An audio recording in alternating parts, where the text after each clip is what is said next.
को लेकर चलते हैं, जहां पर हमारे संवाददाता राघवेंद्र इस वक्त हमारे साथ मौजूद हैं लाइव। राघवेंद्र, ओपी राजभर कह रहे हैं कि इस गठबंधन के आगे बीजेपी का सफाया हो जाएगा, कोई सीटें नहीं आएंगी आजमगढ़ में। क्या जनता का रुख वहां पर है, हवा क्या कुछ कह रही है? बिल्कुल, मैं जनता से भी बात करूंगा और उस रुख को भी पूरी तरह से समझूंगा, माहौल भी समझूंगा, मिजाज भी समझूंगा। लेकिन उससे पहले परागी, मैं इस बूथ के बारे में थोड़ा सा ब्रीफ कर दूं। कहते हैं ना कि शिष्टाचार की कोई पाठशाला नहीं होती, सदाचार की कोई पाठशाला नहीं होती, और अगर पाठशाला होती तो यहाँ तैनात सब इंस्पेक्टर जरूर गए होते। एसएसपी, डीएसपी और इसके अलावा तमाम सारे अधिकारी हर दिन ब्रीफिंग करते हैं, मीडिया को उनके दायरे के बारे में बताते हैं और उनके खुद के दायरे को भी बताते हैं कि आखिर उन्हें कवरेज कहां तक करने देनी चाहिए, कहां नहीं। लेकिन यहां दरोगा आईजी, डीआईजी और एडीजी, डीजीपी से भी बड़े हो गए हैं। आप देखिए, अभी फिलहाल कैमरे के सामने आने से वो हट रहे हैं। विजय यादव नामक सब इंस्पेक्टर हैं, वह अभी कानून बता रहे थे, कायदा समझा रहे थे हमें, और जब हम उनसे बात करने के लिए कैमरे को ऑन किए, जैसे ही हम लाइव आए तुरंत वो यहां से चले गए। यहाँ के एसएसपी से भी मैंने बात की, एसएसपी ने यहाँ के अधिकारियों को एक जो मैंने कहा ना कि सदाचार की कोई पाठशाला नहीं होती, शायद उसका जरूर नमूना यहाँ पर देखने को मिला है। लोग हैं यहाँ पर, हम आपसे भी समझेंगे। भैया, क्या नाम है आपका? इस बार किसका माहौल लग रहा है? माहौल तो हम तो अभी आ रहे हैं, तो यहाँ माहौल क्या बताए। हाँ, लेकिन चुनाव चल रहा है ना, लोकतंत्र के पर्व में हिस्सा तो आप ले रहे हैं ना। आप बताइए, लोकतंत्र का पर्व आज किस तरह से सेलिब्रेट कर रहे हैं? माहौल तो बहुत बढ़िया चल रहा है इस समय, राष्ट्र के हित में, राष्ट्र हित में चल रहा है, यानी राष्ट्र के नाम जो है। आप देखिए, तमाम सारी महिलाएं हैं अभी फिलहाल पंक्ति में है, कतार में है। पुरुषों की संख्या बेहद ही कम है, महिलाओं की अधिक है। मुझे लगता है कि जैसे जैसे धूप कम होगी, लोग फिर से यहाँ पर पहुंचेंगे। फिलहाल अगर मतदान प्रतिशत की बात की जाए तो वह भी अपने आप में बेहतर ही दिखाई दे रहा है। परागी, वहां पर व्यवस्था जो आप बता रहे हैं, अभी पुलिस प्रशासन की कैसी व्यवस्था है वहां पर? लोगों को सहूलियत है या फिर नहीं है? बिल्कुल, देखिए, अभी यहाँ जो पैरामिलिट्री के जवान लगाए गए हैं, वाकई इन लोगों को, चूंकि इन लोगों ने कई सारे चुनाव कराए हैं, इन लोगों को पूरा अनुभव है और बाकायदा पूरा मुस्तैद भी दिखाई दे रहे हैं। लेकिन उत्तर प्रदेश पुलिस के जवान है, या तो वह कायदे से ब्रीफिंग में अधिकारियों की बात उन्होंने नहीं सुनी, या फिर सुनने के बाद भी इग्नोर किया। कुछ इस तरह से जरूर तस्वीर देखने को मिल रही है। जो लोग वोट डालने आ रहे हैं, चाहे वो दिव्यांग हो, मीडिया कर्मी हो या अन्य, उन सब के साथ कोई अच्छा व्यवहार नहीं किया जा रहा है। उन्हें लाठी के दम पर उन्हें भगाया जा रहा है यहाँ से। क्या वाकई कानून नहीं, जंगल का राज है? यह तस्वीर जरूर इस बूथ पर आने के बाद मुझे आज देखने को मिली। क्योंकि अगर मीडिया कर्मियों के साथ वह इस तरह का व्यवहार कर रहे हैं, तो जो गरीब आम जनता है उसके साथ किस तरह का व्यवहार होगा? लेकिन मीडिया को कवरेज करने से क्यों रोक रहे हैं भाई यूपी पुलिस के जवान? ऐसा क्यों हो रहा है आजमगढ़ में?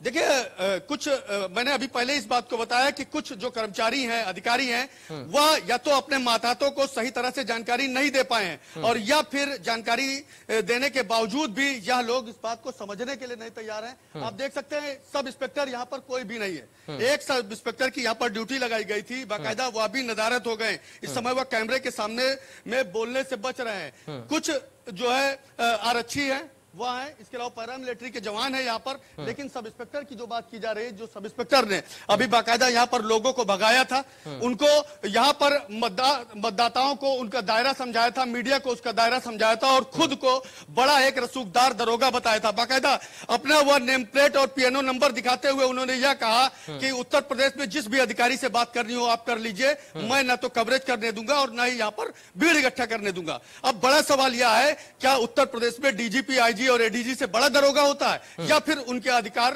उनके जो बनाई गई है प्रोफाइल, उस प्रोफाइल के दायरे से बढ़कर एक दरोगा कुछ इस तरह से बदसलूकी कर सकता है? ठीक है राघवेंद्र, आप बने रहिए, आपके पास हम लौटेंगे। इस वक्त हम वाराणसी का रुख कर रहे हैं, वहां पर हमारे संवाददाता जमील इस वक्त मौजूद है। जमील, आपके पास क्या अपडेट है फिलहाल?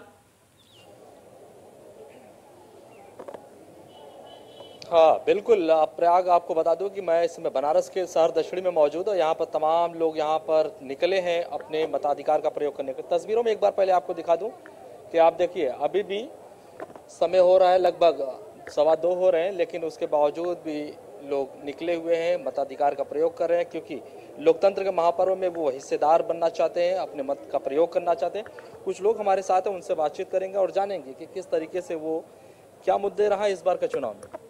इस बार चुनाव के मुद्दे में जो है, जैसे कि महंगाई को लेकर और विकास को लेकर, यही मुद्दे इस बार चुनाव में है हम लोगों की। और इस बार हम लोग जो है ये लोकतंत्र पे जो है बदलाव की इच्छा रखे हुए हैं। किस बार उत्तर प्रदेश से बदलाव के मूड में हम लोग, जिस प्रकार महंगाई की बात है, इन्होंने अच्छे दिन करके आए हुए थे, बहुत ही महंगाई की मार अब की बात सरकार। लोगों ने जो है महंगाई पे जिस हिसाब से लोगों ने स्पीच दिया, काफी अच्छा लगा था उस समय जो है कि वाकई महंगाई जो है कम होगी, लेकिन आज महंगाई चरण पे है। जो इनके सरकार के पहले जो है जो सिलेंडर 600 रुपए थी, आज वो 1150 की महंगाई का कुल मुद्दा आपका, आप बताइए क्या मुद्दा है, क्या जहन में चल रहा था जब आप वोट के लिए खड़े थे? जी सर, इसमें जो ने आज के डेट में अगर कोई अपना मकान भी बनाता है तो शादी भी करता है तो खर्चे तो होते ही हैं। तो जब ये सब चीज़ें तरक्की पे जा रहा है तो खर्चे बढ़ेंगे ही थोड़े, तो उसको अभी कुछ साल तक देखा जाएगा। यानी कि आदमी का शौक है, बड़ा शौक बढ़ेगा तो खर्चे बढ़ेंगे, ये आपका कहना। आप बताइए बहन जी, क्या लग रहा है, क्या मुद्दा रहा है आपके ध्यान में जब आपने वोट किया? इस समय जो महंगाई को लेके बातें चल रही हैं कि महंगाई बहुत बढ़ गया है, बट 10 साल में आप देखिए जिस तरीके की तरक्की हुई हैं जो पहले आज तक कभी नहीं हुई हैं। बनारस को ही देख लीजिए, वो कई रूप में कई तरीके से आगे बढ़ चुका है अब, और आगे के भी दिनों में अगर हम इसी तरीके से चलते रहेंगे और सपोर्ट करते रहेंगे तो इसी तरह बनारस आज बड़े और तरीके से बढ़ जाएगा। यानी कि 5 साल में विकास हुआ है? बिल्कुल हुआ है। आप बताइए क्या चल रहा है, क्या माहौल है, क्या दिमाग में चल रहा है? महंगाई तो है लेकिन साथ में विकास भी चल रहा है, इसलिए विकास को देखते हुए जो सरकार चली आ रही है उस पर थोड़ा विश्वास करते हुए ये हम लोग सोच रहे हैं कि आगे के दिनों में भी बनारस काफ़ी तरक्की करेगा और बनारस को लोग काफ़ी विश्व स्तर पर भी जानने लगे हैं इस तरह से। समाजवादी के लोग कह रहे हैं कि महंगाई के साथ साथ बेरोजगारी बहुत ज़्यादा है। देखिए, बेरोजगारी तो हर सरकार में थी, ऐसा तो नहीं कि आज नया उत्पन्न हो गया है, तो इसलिए इस चीज को कहा नहीं जा सकता। जैसे तरक्की है तो बेरोजगारी भी उसके साथ साथ कम होती जाएगी, ऐसा नहीं है। ठीक है। भारत के नाम पर विदेश के, जहां यूक्रेन और रूस में युद्ध चल रहा है, वहां पर भारत के झंडे के नाम पे लोगों ने अपने अपने देश, अपने अपने घर को जाने को तैयार हो गए और उनको पास भी किया गया। तो हमारे यहाँ तरक्की जब हो रही है तो थोड़ी महंगाई देखा जाएगा, कोई दिक्कत नहीं है। बिल्कुल जी, ठीक है जमील, आपके पास हम लौटेंगे, आप बने रहिए। इस वक्त मिर्जापुर का रुख करते हैं। आकाश इस वक्त हमारे साथ मिर्जापुर से जुड़े हुए हैं। आकाश, क्या अपडेट आपके पास?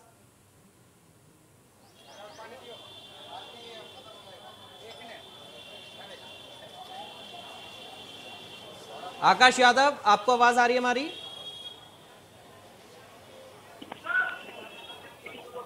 चलिए, लगता है आकाश तक आवाज आ रही है। दरअसल आप मिर्जापुर बोले, मैं बनारस से हूँ। जी जी, ठीक है, वाराणसी से आकाश आप बोलिए। देखिए पराग, मैं जहाँ हूँ ये उत्तरी विधानसभा है और वाराणसी का ये पांडेपुर है और ये मतदान स्थल है। तमाम लोग मतदान देकर आ रहे हैं, मैं इनसे बात कर लेता हूँ। आप मतदान कर लिए? जी हाँ। इस बार मन में मुद्दा क्या था? बस विकास का मुद्दा था। विकास का मुद्दा हमारे लिए विकास का मुद्दा था। चाची आप बताओ, मन में क्या मुद्दा रहा? बस विकास का ही है। विकास ही? आप बताइए, मन में मुद्दा क्या था? चलिए आप ना बताइए, आप ना बताइए, मैं आपसे पूछ लूंगा आपके मन में क्या मुद्दा? विकास। विकास का मुद्दा। विकास का मुद्दा। आप बताइए।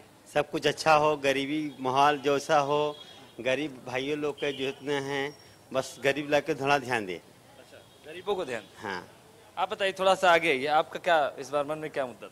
बस ये सब, और लेडीज लोग को सुविधा मिले, अच्छा मिले, कहीं जाने के लिए कोई दिक्कत परेशानी ना हो बस। अच्छा, दिक्कत परेशानी ना हो। देखिए लगातार अभी पराग 3 बजने में 15 मिनट बाकी है, लेकिन लगातार मतदाता बूथ की ओर बढ़ रहे हैं। हालांकि 1 बजे जो हम लोग के पास रिपोर्ट आई थी 33.55% मतदान हो चुका। कुछ महिलाएं भी हैं, अभी काफी देर से पहुंची, हम इनसे बात करना चाहेगा। मैडम, मतदान देने जा रही हैं, करने जा रही हैं, मन में मुद्दा क्या है?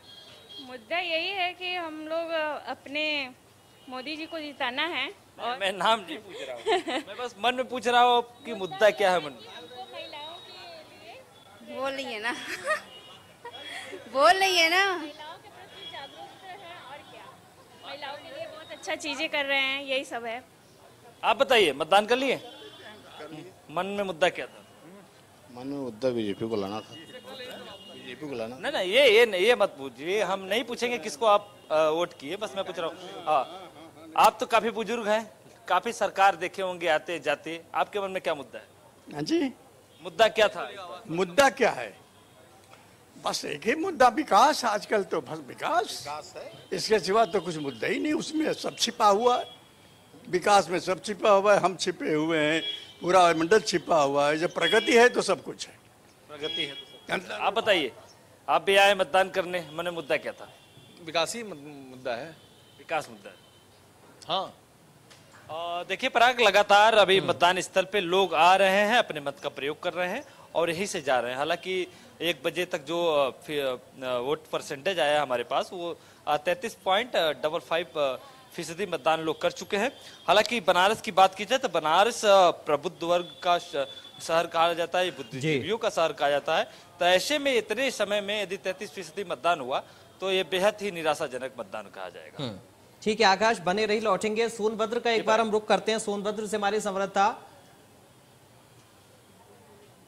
हैं, लेकिन उनके पास जाएंगे, लेकिन उससे पहले मिर्जापुर हम चलते हैं। आकाश दुबे हमारे साथ जुड़ गए हैं मिर्जापुर से। आकाश बताइए, क्या अपडेट आपके पास मिर्जापुर में?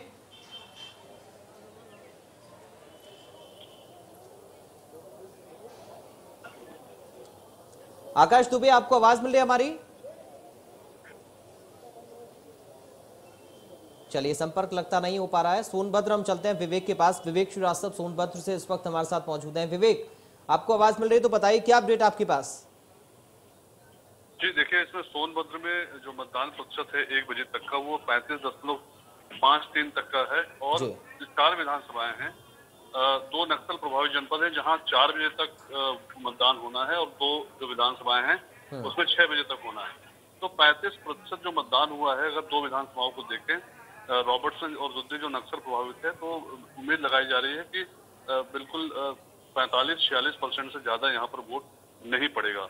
बाकी जो 2 जगह पे जो मतदान 6 बजे तक होना है वहाँ भी ये अनुमानित है कि 52-53% पड़ेगा, लेकिन अभी तक का जो परसेंटेज है वो थोड़ा सा निराशाजनक है। और पूरे जनपद की बात करें जो नक्सल प्रभावित है, कहीं कोई खराबी, कोई गड़बड़ी, कहीं कोई लॉ एंड ऑर्डर पे इस तरह की चीजें नहीं है। सामान्य रूप से मतदान लोग कर रहे हैं। और दुद्दी विधानसभा में ईवीएम को लेकर थोड़ी सी गड़बड़ी थी जिसको तुरंत ठीक करा लिया गया। कहीं कुल मिलाकर शांतिपूर्ण ढंग से सोनभद्र में मतदान हो रहा है। जी, मुद्दा क्या है लोगों का? क्या कुछ कह रहे हैं लोग जब वोट डालने जा रहे हैं? देखिए, हमने जब बात की लोगों से तो उनका मुद्दा नो डाउट महंगाई, बेरोजगारी तो है, लेकिन सुरक्षा और राष्ट्रीयता को लेकर वो ज्यादा फोकस है कि नहीं, हम जो कि सुरक्षा, महिलाओं की सुरक्षा को लेकर और राष्ट्रीयता को लेकर, जिस तरह से कई लोगों ने बताया कि जिस तरह से यूक्रेन में भारत के झंडे को लेकर बच्चों को निकाला गया है, वो हमारे लिए बड़ा गौरव का विषय है। तो इस बात को भी दिमाग में रखकर लोग वोट कर रहे हैं। ठीक है, आकाश दुबे का हम रुख करेंगे मिर्जापुर से। आकाश दुबे, आपको आवाज मिल रही है हमारी?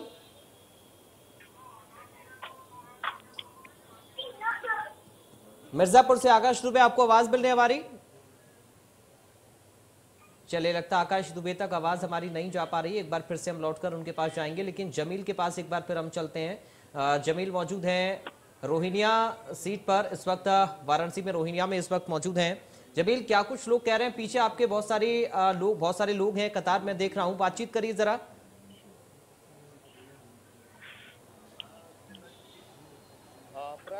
एक बार हम संशोधित करना चाहेंगे कि मैं शहर दक्षिणी में मौजूद है। बनारस के शहर दक्षिणी में जो हॉट सीट बना हुआ है, प्रधानमंत्री नरेंद्र मोदी का इस पर पूरा फोकस रहा है। जब पिछले दिनों वो रोड शो और जनसभा करने के लिए आए तो पूरा फोकस बाबा विश्वनाथ धाम को लेकर था। तो हम वहीं पर मौजूद है और तस्वीरों में आपको दिखा दूं कि पिछले लगभग 1.5-2 घंटे से लगातार इसी तरीके की लाइन लगी हुई है। लोग आ रहे हैं, वोट दे रहे हैं और चले जा रहे हैं। तो ये माना जा सकता है कि लोगों के अंदर उत्सुकता है इस महापर्व में अपने मताधिकार का प्रयोग करने के लिए। कुछ महिलाएं हैं, उनसे जानेंगे। आप वोट देने के लिए लाइन में लगी हुई हैं, क्या मुद्दा है, क्या दिमाग में चल रहा है?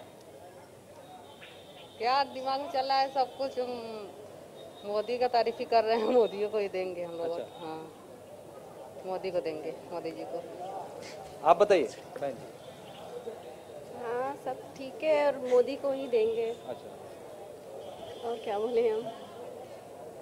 विपक्ष कह रहा है कि महंगाई बहुत ज्यादा है, बेरोजगारी भी बहुत ज्यादा है। हाँ, बेरोजगारी बहुत ज्यादा है, महंगाई भी। अच्छा, महिला सुरक्षा की अगर बात की जाए तो महिला सुरक्षा पहले की सरकारें में क्या थी कि आप लोग कितने अपने आप को सेफ महसूस कर रही थी और अब की सरकार में कितना अपने आप को महसूस समझते? पहले से तो थोड़ा ठीक ही है, लेकिन ज्यादा कह नहीं सकते। और क्या? आप बताइए, महिला सुरक्षा की अगर बात की जाए तो क्या है? महिला सुरक्षा के लिए तो अच्छा ही कर रहे हैं। कहीं कहीं लोगों को गलत भी लग रहा है। पीछे चलूंगा ना, पीछे चलूंगा। बहन जी, आपसे कुछ जानना चाहेंगे। आप माता जी को वोट दिलाकर लेकर आ रही हैं, क्या किस मुद्दे पर आपने ये मेरा नंबर आएगा तो मैं बात नोट विरोधी, हमारा अंदर का नोट सब चला गया इसलिए। आप बताइए। हम लोग ने अखिलेश जी को समर्थन दिया है। आप बताइए क्या माहौल रहा है, क्या सोच रहे हैं, क्या दिमाग में चल रहा है? दिमाग में चल रहा है कि हम लोग को तो जो है सरकार बदलना है। हाँ, क्योंकि जो है बहुत बेरोजगारी और जो है बहुत परेशानी, बहुत कालम है। हम लोग सरकार बदलना चाह रहे हैं, अखिलेश जी की लाना चाह रहे हैं। ठीक है जमील, चलिए सबके अपने अपने मुद्दे हैं। एक बार फिर से हम मिर्जापुर का रुख करेंगे। आकाश दुबे हमारे साथ जुड़े। आकाश, आपको आवाज मिल रही है हमारी? मिर्जापुर से आकाश। आकाश, क्या अपडेट है आपके पास? अभी ताजा आंकड़ा क्या है वोटिंग परसेंटेज का? किस मुद्दे पर लोग वोट कर रहे हैं? अभी जो वोटिंग परसेंटेज है, अगर विधानसभा टोटल 1 बजे का तक जो परसेंटेज था वो 38.10 था। अगर विधानसभा वाइज उस समय की परसेंटेज की हम बात करें तो कांदे में जो है लगभग 36% था। सदर जो हमारा नगर विधानसभा है 35% था। मधुआ में 39% था। चुनार में जो है 40% था और मलियान में 38% था। सबसे कम वोटिंग की बात अगर देखी जाए तो मिर्जापुर जो शहरी इलाका है, जो नगर विधानसभा, सबसे कम वोटिंग यहाँ रहा। और अभी जो उसके बाद के जो डाटा है, धीरे धीरे लोगों की भीड़ फिर से बढ़ने लगी है, ऐसी लग रहा है। इस समय जो वोट परसेंटेज की बात अगर हम करें तो जो करंट की स्थिति लग रही है उसमें लगभग इस समय 45% के लगभग डाटा मतदाताओं ने मतदान किया है। लोगों की भीड़ धीरे धीरे फिर से जो सुस्त हो गए थे दोपहर के समय, वो फिर से लंबी लंबी लाइनों में अपने मतदान स्थल पे पहुंच रहे हैं। चलिए, शुक्रिया आप सभी का हमारे साथ जुड़ने के लिए, जानकारी के लिए। आप लगातार अपडेट रखिए ग्राउंड पर, आगे भी आपसे हम जानकारी लेते रहेंगे। फिलहाल वक्त